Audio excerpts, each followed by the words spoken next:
Welcome back to Talk of the Town. With me now is Erika Waronsky from the Sandbar, and welcome. Thank you so much. Thanks for having me. Yeah, I appreciate it. So we're, obviously things are a little bit different right now. So tell us kind of what's going on with you and all the restaurants in Coligny, and what's different right now. Well, I mean, everything feels different right now. Of course, this time last year we would be getting ready for Heritage Week, which is one of the most, one of the weeks we look forward to the most. Of course. And of course, the scene is very different right now. We're just trying to keep going every day. Our sister restaurant we just opened last June is Carolina Coffee and Crumbs, which is right next door to the Sandbar. We did go ahead and close that. Okay. Even though I'm still making coffee every morning and bringing it over to the Sandbar, so anybody that wants to come grab a cup of coffee, I always have some. Just limited, for that. But with the Sandbar, we're doing what a lot of other restaurants are trying to do. We're obviously still doing all of our curbside takeaway. You can come in, you can order, we'll bring it out to you, you can call us. We've got a nice little table set up inside or right outside on the patio, so you don't even need to walk inside.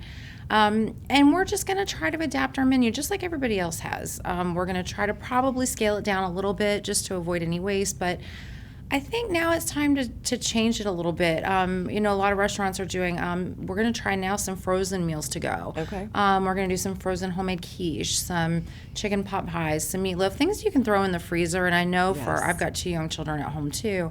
In the mornings when you're trying to get ready to do homeschooling, to throw a quiche in the oven for 30 minutes and have that ready to go makes things convenient. So really I think we're going to try to really work. I just think it's going to have to change all the time. We're just going to have to adapt to a different type of customer right now.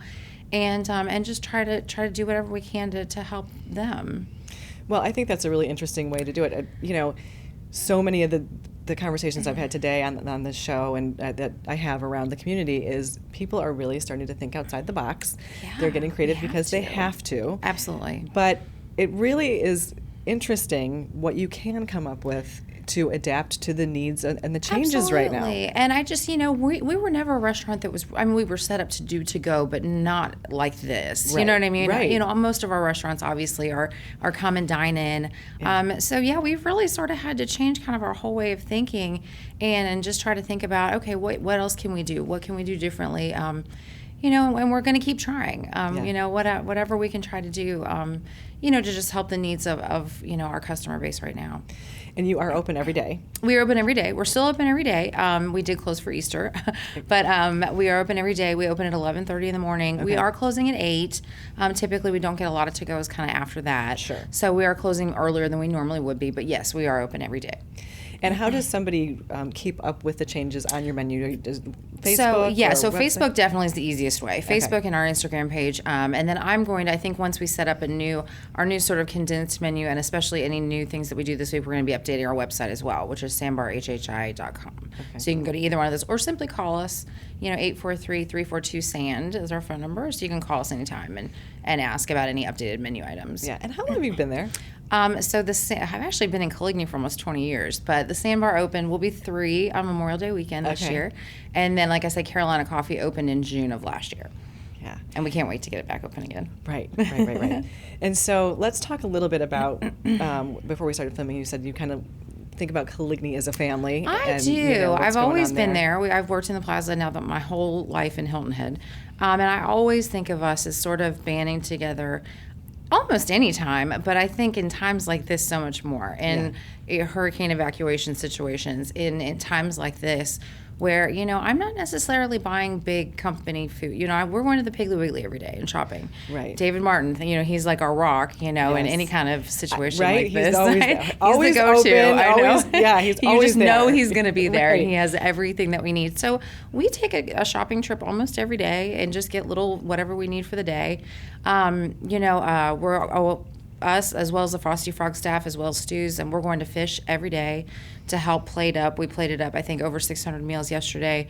We've done that every day since, last week when they started doing the Operation Barbecue, where they have given away thousands of meals so far, and we'll continue to do that every day. So it's just, there's a lot of stores in the plaza that aren't open right now, but we are trying to definitely support the ones that are. I know Gringo's is still open. Like I said, Stu's, the Frosty Frog, and we've all been there for a long time. So when we can come together in times like this and try to do whatever we can do to help each other, and then as a group try to help the community, that's what we want to do. Yeah. And you said before we started filming again, it's kind of like good days in December, so it's not quite the season. It feels like not a good quite day in the December, season. I feel like. These are definitely different than our April numbers usually, but that's okay. Sure. But it does speak to the fact, though, that people are going out and they are People are supporting still local. coming. Yeah. Oh my gosh. And we have our regulars that come, all the time to help support us and help just get us through this time too. And I can't tell you how much we appreciate that. It is just a different time, and I think at first we really had to get used to the idea that, hey, these are our small businesses at stake. But I think as we've gotten through this, it's almost shifted more on, okay, health has to be number one. The health situation has to be number one, and getting through that, and the business will come back after that. I think at first it took me a little while to understand that. But I really think that's where we had to go. We had to do this, and so like you said, we are still getting business. I can't thank everybody that comes out to support us every day, and tell them how much we genuinely appreciate it. Well, thank you for being here to share thanks with for having all me. that you're doing, and make Thank sure that you. you are checking out the website and the Facebook page for all the new and fun things and how they're adapting to the situation. And make sure you're visiting them because they are open every day from 11:30 to 8. Thank you so much for having us. Thank you, I appreciate Erika. it. I really appreciate it. And thank you. And there's going to be more Talk of the Town right after this.